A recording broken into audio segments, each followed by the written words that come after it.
I am speaking directly to you right now, the chosen one who has been under persistent, targeted, specific attack for longer than makes sense if you evaluate it purely through natural eyes.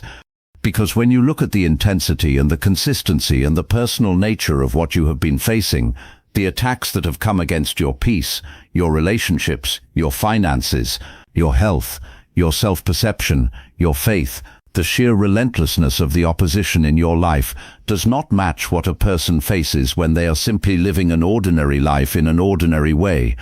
The level of what has been sent against you is disproportionate to any natural explanation for it, and the reason for that disproportion is something the enemy understands far better than you have been allowed to understand it until now. You carry a weapon, a specific, God-given, heaven-forged weapon that has the power to do significant damage to the kingdom of darkness and everything it has constructed in the lives of the people around you and in the territory of your assignment. This weapon is not external to you. It is not something you have to find or acquire or develop from scratch. It was placed inside you before you were born. It has been with you through every season of your life. It was present in your darkest moments. It was active even in the seasons when you felt the weakest and the most powerless. And the enemy has known it was there every single moment, while you were often the last one to fully understand what you were carrying. Type Amen if you have ever felt that the level of attack against your life was disproportionate to any natural explanation you could find for it. Let me tell you why the weapon is terrifying to the enemy specifically. Because there are many gifts and many callings and many forms of spiritual authority that the powers of darkness have encountered and learned to manage or contain or work around. They have developed strategies over millennia for dealing with every category of spiritual power they have encountered. They know how to suppress natural gifts before they fully develop.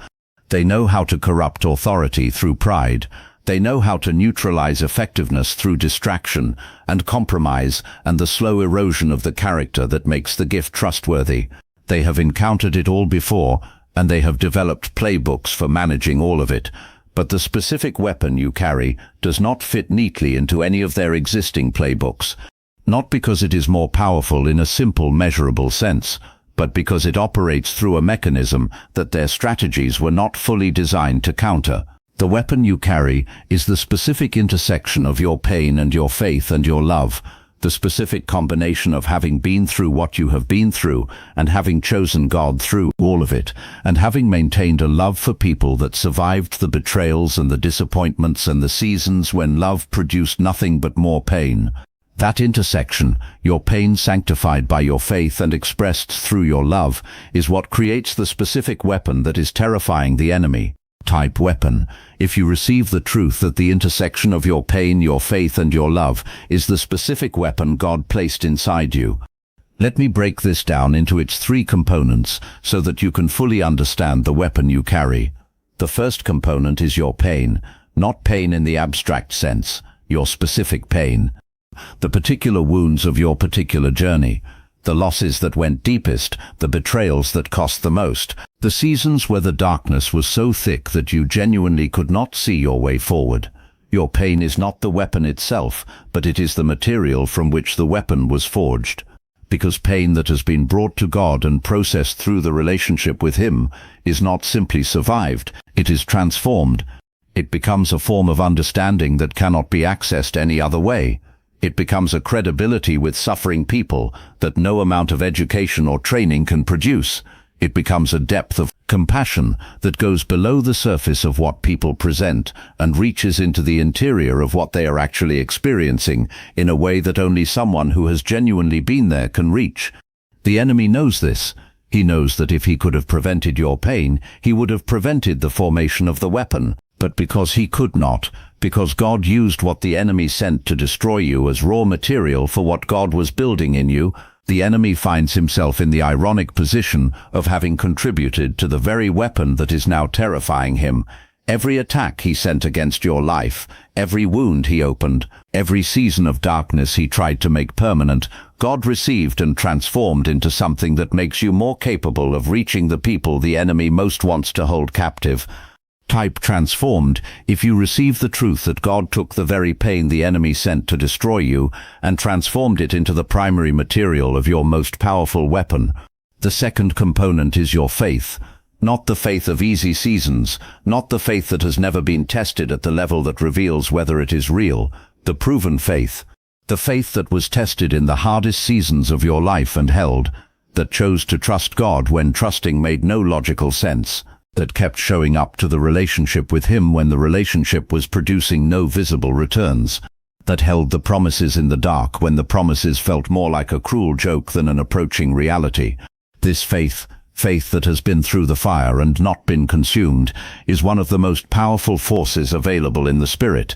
The enemy fears proven faith more than almost anything else, because proven faith cannot be shaken by what it has already survived, cannot be intimidated by threats that it has already faced and found God faithful through, cannot be dislodged from its position by the same strategies that have been used before, because the record of God's faithfulness through every previous attack is the evidence on which the proven faith rests, and evidence-based faith, faith that is grounded not in feeling or circumstance, but in the demonstrated track record of a God who has been faithful in the darkest moments, is not something the enemy has a reliable strategy for defeating. It simply holds, and something that simply holds against everything that is sent against it is terrifying to the one sending the attacks.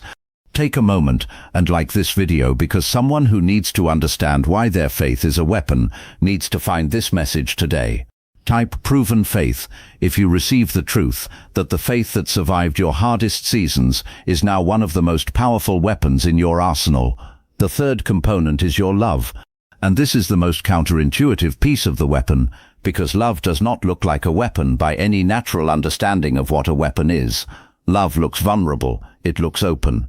It looks like the thing that gets wounded most easily and used most frequently by the people who understand that a loving person can be reached through their love in ways that a harder person cannot. And the enemy has used your love against you. He has sent people and situations designed to exploit it, to exhaust it, to wound it badly enough that it finally turns to self-protection rather than continuing to give. But the enemy made a catastrophic miscalculation about your love. Because the love that survived what was sent against it, the love that continued to choose genuine care for people after everything that betrayed it, the love that refused to become bitterness or cynicism, or the kind of closed-off self-protection that looks like wisdom but is actually the final victory of the enemy over a tender heart, that love is something that the powers of darkness cannot counterfeit and cannot neutralize and cannot stand against, because it is the nature of God Himself operating through a human vessel. And what carries the nature of God is not vulnerable to the strategies of what is opposed to God. It is opposed to them, actively, powerfully, in a way that dismantles what darkness builds simply by being present and genuine and uncontained. Type love that won if you receive the truth that the love you chose to maintain through everything that tried to destroy it is one of the most powerful weapons in the spiritual arsenal you carry. Now let me tell you what the weapon does when it is fully deployed. What happens in the spirit and in the natural when the chosen one, who carries this specific intersection of pain and faith and love, stops managing it and starts releasing it without restraint. The first thing it does is it reaches people who nothing else can reach. There are people in this world who have been so damaged by pain that they have erected defenses against every conventional approach to healing and truth and hope, who have heard the sermons and read the books and tried the therapy and come out still locked in the same interior prison because what they needed was not information or technique but contact. Genuine contact with someone who had been where they were and had found the way through. When the weapon you carry is released fully, these people feel it before you have said a word. Their defenses, which were built to keep out everything that had the quality of performance or agenda or the carefully managed presentation of someone who has not actually been through what they are presenting, do not register what you carry as a threat. They register it as the thing they have been waiting for, and what their defense is open to, your love reaches. Type reaching the unreachable if you receive the truth that the weapon you carry has the power to reach people who nothing conventional has been able to reach. The second thing the weapon does is it dismantles what darkness has constructed in the spiritual atmosphere of the spaces you enter. because the specific combination of your pain and your faith and your love creates an anointing that operates on the principalities and powers that have been ruling specific territories. When you walk into a space carrying this weapon fully deployed, the structures that darkness has built in that space, the spiritual architecture of deception and oppression and hopelessness and fear, begin to destabilize, not always dramatically, sometimes quietly, like a foundation that is being undermined from underneath while the structure above still looks intact. But the destabilization is real, and over time the structures that cannot survive in the presence of what you carry begin to collapse. And when they collapse, the people they were holding begin to be free.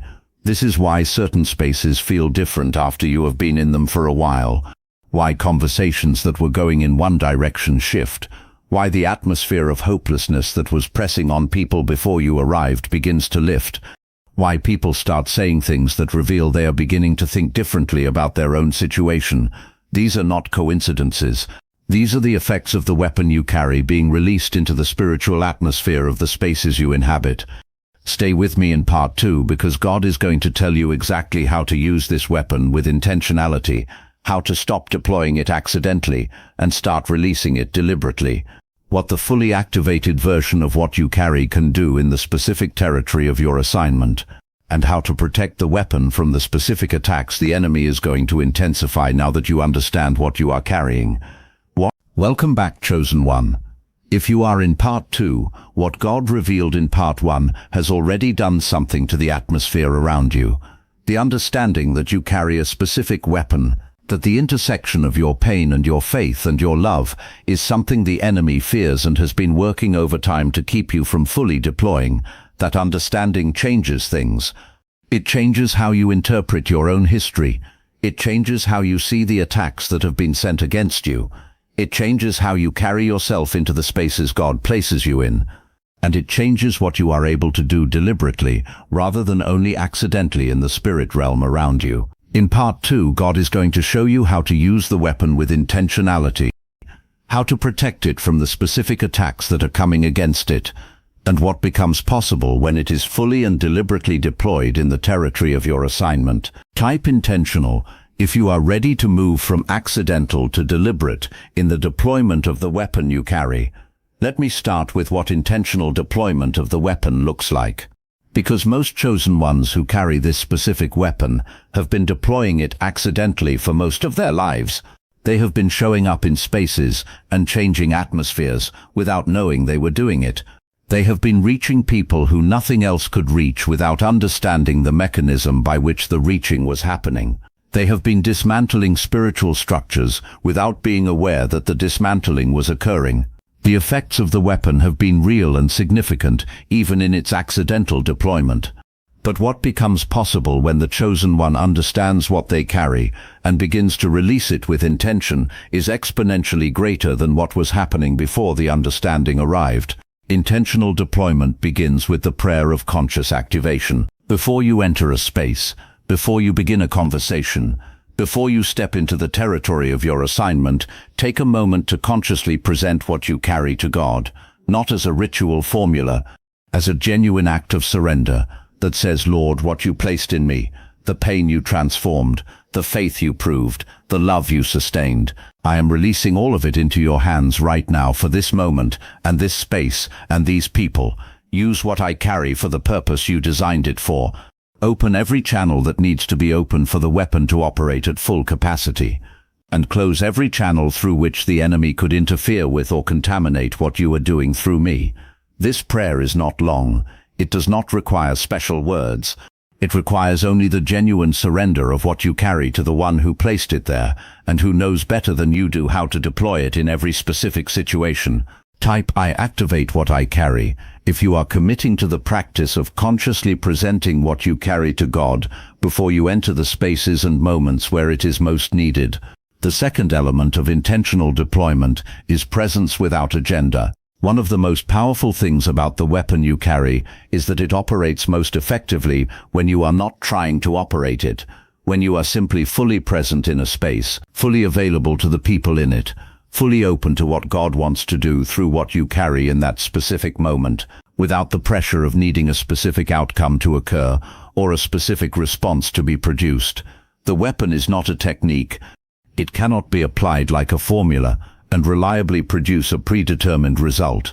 It is a living expression of the God who placed it in you, and it operates according to His wisdom about what each person and each space most needs in each specific moment. What this means practically is that your job is presence, and His job is outcome. Your job is to show up fully, carrying what you carry without managing it, or filtering it, or compressing it to the level that feels safe. His job is to do with what you release whatever He has determined is most needed. And when you trust Him with the outcome enough to release the weapon without managing the result, what He does with it regularly exceeds what you would have planned or aimed for on your own. Type presence without agenda if you are choosing to trust God with the outcome of what you carry and to focus your energy on full presence rather than outcome management. Now I need to speak to the protection of the weapon, because what you now understand about what you carry, the enemy also knows you now understand.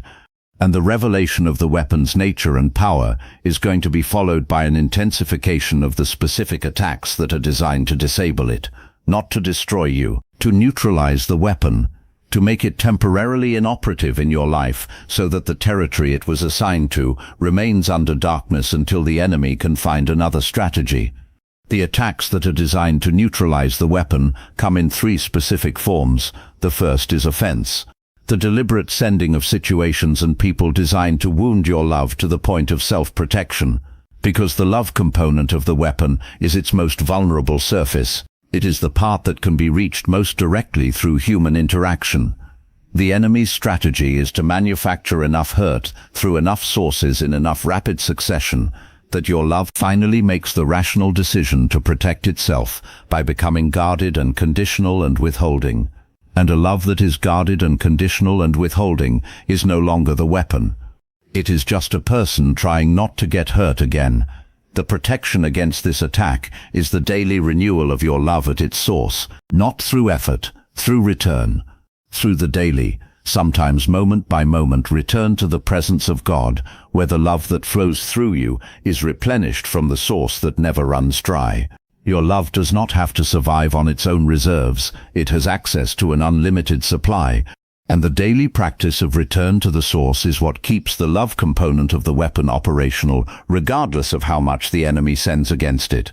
Type return to the source if you are committing to the daily practice of returning to God's presence, to have the love component of your weapon renewed from the source that cannot be exhausted. The second attack form is discouragement. The specific discouragement that comes from deploying the weapon and not seeing immediate or obvious results, from showing up to the spaces of your assignment fully and feeling like nothing happened, from pouring what you carry into people and situations and watching them remain unchanged, at least on the visible surface, from the accumulation of moments where the weapon felt ineffective and the question began to form whether you were carrying what you thought you were carrying or whether what you were carrying was actually doing anything at all. This discouragement is one of the most effective tools the enemy has against the chosen one who is beginning to operate intentionally, because what the chosen one cannot see is what is happening in the spirit in response to the weapon being deployed. The spiritual consequences of the weapon's activation are often invisible on the natural surface for a season before they break through into visible change. The foundation is being undermined before the structure shows signs of instability. The seeds are germinating in the ground before any green is visible above the surface, and the chosen one who stops planting because they cannot see the germination loses the harvest that would have broken through if they had kept going. The protection against discouragement is the long view. The understanding that the weapon's effects are cumulative and are building toward a breakthrough that will be visible when it arrives with a suddenness that will seem disconnected from the consistent planting that produced it.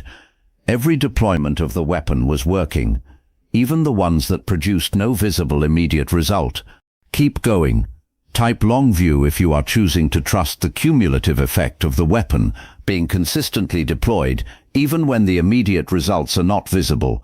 The third attack form is pride, the specific pride that can emerge when the chosen one begins to understand the power of what they carry. The subtle shift from using the weapon as a tool of God's purpose to beginning to identify with the weapon as the source of your own significance. The transition from carrying something that God placed in you with humility and gratitude to beginning to believe that the power belongs to you rather than flowing through you. This pride is particularly dangerous because it is often dressed in the language of confidence and calling and taking your seat, and those things are real and good. But the moment the confidence becomes disconnected from the source and the calling becomes about your own identity rather than God's purpose, the weapon begins to malfunction. Not because God removes it, but because the channel through which it operates, the humility and surrender that keeps it connected to the power behind it, has been narrowed by the pride that is filling the space. The protection against pride is the consistent practice of attribution, the habit of receiving every result of the weapon's deployment with immediate and genuine return of the glory to the one who produced the result. Every person reached, every atmosphere changed, every life touched through what you carry. Return it immediately and specifically to God. Say out loud or in your heart that was, "You, not me. I was the channel, but the power was yours." And hold that truth not as a performance of humility, but as the actual reality of what is happening when the weapon operates. Type all yours if you are committing to the practice of consistently attributing every result of the weapon's deployment to God rather than to your own power or gifting. I want to close with a full picture of what becomes possible when the chosen one who carries this weapon understands it fully and deploys it intentionally and protects it carefully and consistently releases it into the territory of their assignment. What becomes possible is transformation, not the superficial kind that looks like improvement on the surface while the interior remains unchanged, the deep kind, the kind that restructures how people understand themselves and how they relate to God and how they see their own stories and their own worth and their own futures. The kind that reaches the most damaged people in the most defended places and calls them back to themselves with the specific resonance of the weapon that was forged from pain and proven faith and love that survived. What becomes possible is freedom. The dismantling of spiritual structures that have been holding people captive in territories of darkness that they could not find their way out of on their own. The collapse of systems of deception and oppression and hopelessness that the enemy had built with patience and precision over years. The emergence of people into clarity and truth and the knowledge of who they are that was not available to them while the structures were standing. And the liberation of each one of them becoming a momentum in the spirit that carries forward into other lives and other territories in ways that extend far beyond what the one who deployed the weapon could track or calculate. What becomes possible is legacy, because the weapon you carry, used faithfully over the remaining years of your life, does not just change the people you directly reach, it changes the people they reach. It changes the communities that they inhabit. It changes the atmosphere of territories that your physical feet may never enter because the people who were reached by your weapon carry something of its activation forward with them into every space they occupy. Your faithfulness with the weapon becomes a multiplication of its effect across time and geography and relationship networks that extend into dimensions you will not fully see until eternity reveal the full scope of what one chosen one with one specific weapon deployed in faithfulness was able to accomplish. Type legacy if you receive the full truth of what becomes possible when the weapon you carry is understood and intentionally and faithfully deployed for the rest of your life. The enemy is afraid of you, not of the managed version, not of the partially deployed, carefully contained, running at 30% of capacity version that you have been operating with, of the fully awakened, intentionally deployed, source-connected, attribution-practicing, long-view holding, love-renewed daily version that God is calling you into right now. That version terrifies everything that is opposed to the purpose of God in this earth, because that version cannot be stopped by any strategy the enemy currently has. He has been trying every strategy he knows for years, and you are still here, still carrying the weapon, still choosing faith, still choosing love. And now you know what you are carrying. Go use it, deliberately, faithfully, without apology. The territory is waiting.